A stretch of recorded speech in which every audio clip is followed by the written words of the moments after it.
En anar a confondre les estacions, la reravera s'equivoca de via i es morfon en indrets aptes per al que és la primavera de l'hivern en altres llocs.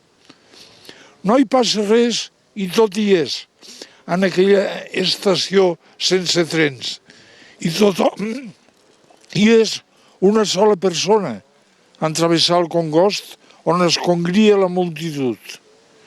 I si tothom és un hom, o és d'un malson. Per això la memòria fuent de les coses oblidades malda per fer-se seva la nineta de l'ull del no-temps, la xifra misteriosa de la sang encesa de la pedra.